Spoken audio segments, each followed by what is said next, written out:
Hi, Mecca here from Instructional Tech. Welcome. We are excited to be talking about Seesaw Scratchaway activities. Some similar to a Scratchaway lotto ticket, we are creating Scratchaway activities on Seesaw to kind of add some fun into our students' regular everyday activities. So today we're going to hop onto Seesaw and take a look at what those actually look like in practice.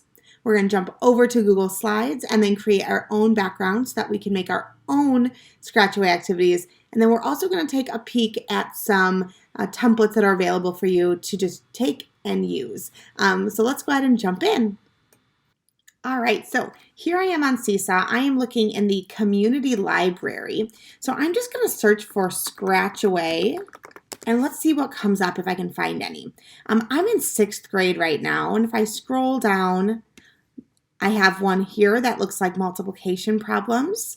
It looks like you scratch away the problems to reveal them. Students add another slide afterwards to solve that problem. Let's see if there's another option. Oh, here's computer and software language. So this is a language activity. And so they are revealing the word and then using the microphone to explain what those words mean. I also can search for other grades, and so let me hop down and just kind of see maybe the difference of a 1st grade activity. So it looks like here we have one, a scratch and solve. Students are going to click on the add response, and they will use the eraser to reveal these problems. So it's single digit subtraction. I love when teachers use these teacher notes. It helps you really know what's going on in the activity. So I'm searching at community library. You can find a lot of already created scratch and solve activities. Let's go ahead. I already assigned a few to my class. So let's go ahead and hop over to my class, and we can look and see what that looks like as a student. Go into my activities and then assign to class. And so here I have a 1st grade example, and here I have a 6th grade example. I'll go ahead and just add a response as my sample student. All right, so I have my eraser, and you can, these are simply shapes that are colored over. And so as I'm erasing, you can see the shape is there. I'm erasing the marker. So I have 8/3. Looks like this math is I need to turn that into a proper fraction. So I would go ahead and erase these. The directions say to pick 5 that I want to solve, I believe. Okay, so as simple as that, you are erasing around the shape so that you can reveal whatever it is that you need to solve. Let's go ahead and get out of this one, and I'll show you that 1st grade example. Here it is, scratch and solve. I will do my sample student. Grab my eraser, and then again, I just erase. I'm solving subtraction problems.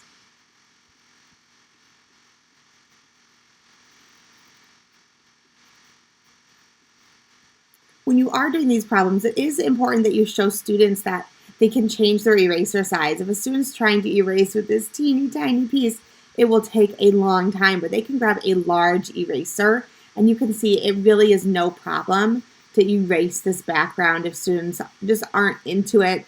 They're not here for the fun, they're here just for the learning. They can erase it all pretty quickly. All right, so let's go ahead and jump in and see what it looks like to create your own. All right, so here I am in Google Slides where I'm hoping to make my background. This image you're seeing here is what I want my background to look like. I'm thinking because it's spring, I kind of think of blue skies and then always some clouds in the sky. So let's go ahead and make this together. So the first thing I'm going to do is start with my white slide, and I'm going to go ahead and add in a background color. So I'll click background, and then I'll choose a color here. I like a blue background, so I'm thinking maybe this color. Oh, that looks a little dark. Maybe that color. There we go. All right. And so now I need an image that I can use. So you have a few options here. First, you could click a shape and add in a simple shape. We have just hexagons or anything, any of these shapes we can use. You also could bring in an image by searching from Google. You can do that simply by pushing this picture here and do search from the web. And right here in your sidebar, you open up your Google image search, and I could search for clouds.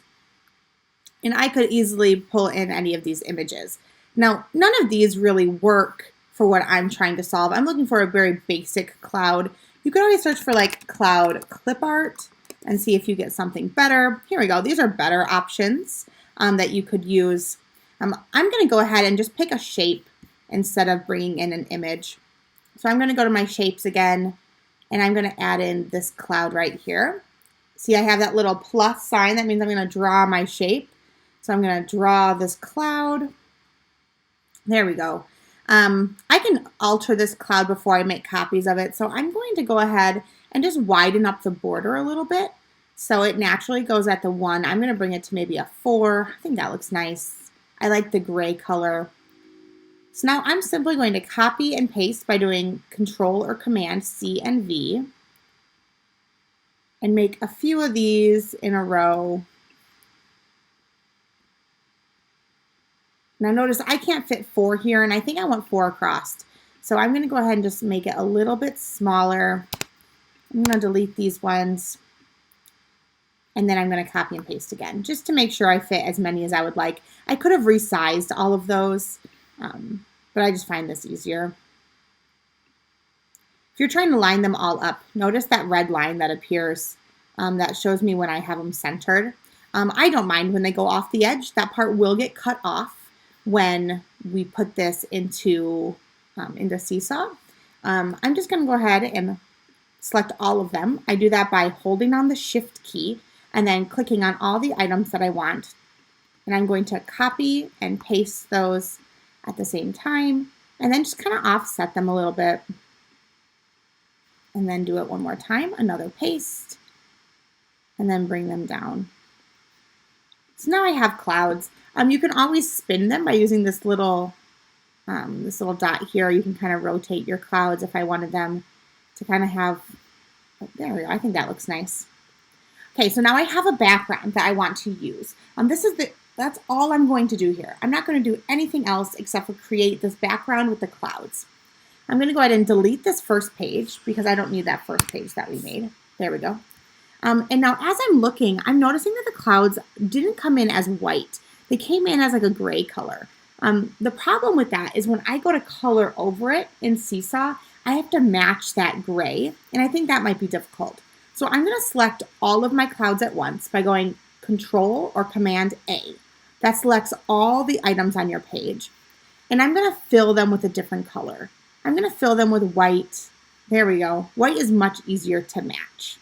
Let's hop back over to Seesaw. And I will add a new activity for my students. I'm going to create a brand new one. And we will call this Cloud Scratch Away. I'm going to add a template. So from here, you could always go into the drawing. That's my usual go-to, and you could pull that in as a picture. I'm going to go ahead, though, and just upload that Google slide. I'm going to select it from my Google Drive. And I'm going to search for it. I know it's called clouds. Oh, it automatically comes up, but you can always search for something and have that option appear as well. Now this puts it in as a PDF.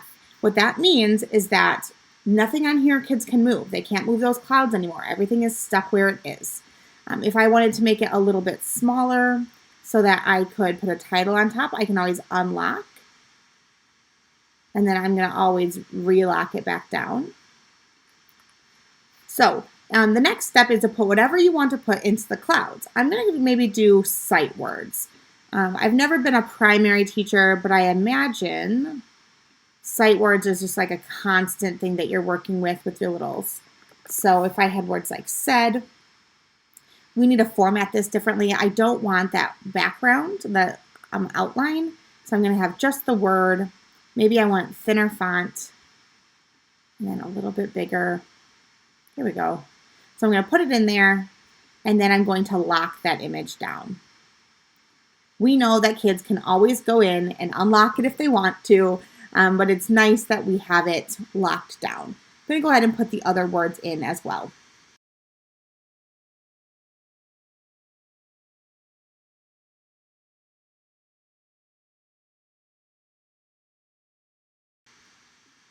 All right, I have all my words and they're all locked down. So the next thing I'm going to do is go ahead and I'm going to cover them up.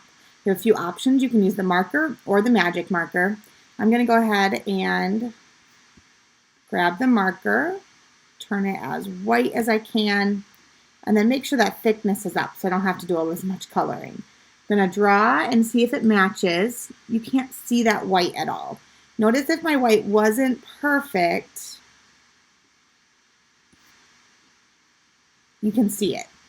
So I try to get it as white as I can and cover up those words. If you make a mistake, you can always undo or do Command or Control Z.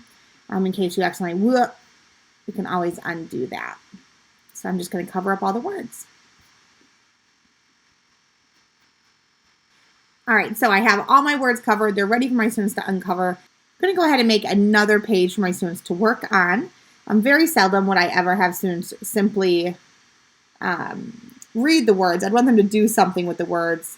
So read each word and insert your recording here. So I have the directions. If my students are reading sight words, there's a very good chance that these are not the words that they are reading. And so I would also attach audio to this so my students can hear the directions. Read each word and insert your recording here.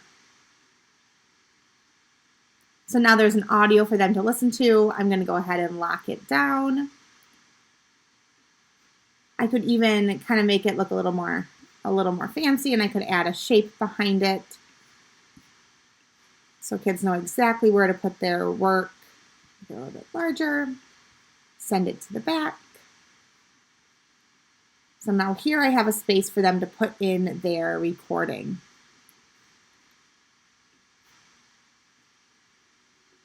If you're using words that students could draw, you could also have them draw your word here and have like a big empty space for students to draw what the word is or what the word means.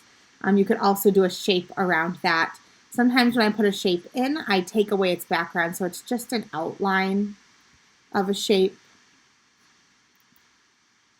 something like that, and make sure it's sent to the back. That means if it goes over the words, you'd still be able to see them, and then lock that down as well. So there's just some options that you could do on your next slides that give students something to do with what they are learning on this first page.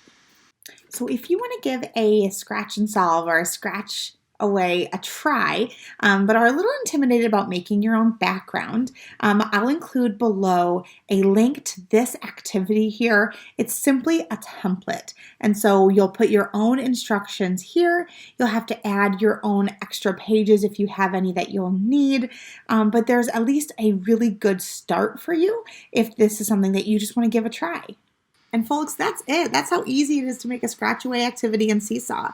I hope that you found this as a new fun way that you can engage with your students on Seesaw. If you have any other suggestions on how you might use this in your classroom, go ahead and drop that below in the comments. Also, if you have any questions for us, anything that you're still wondering about, go ahead and leave that in the comments as well. Thank you for dropping by, and we'll see you next time.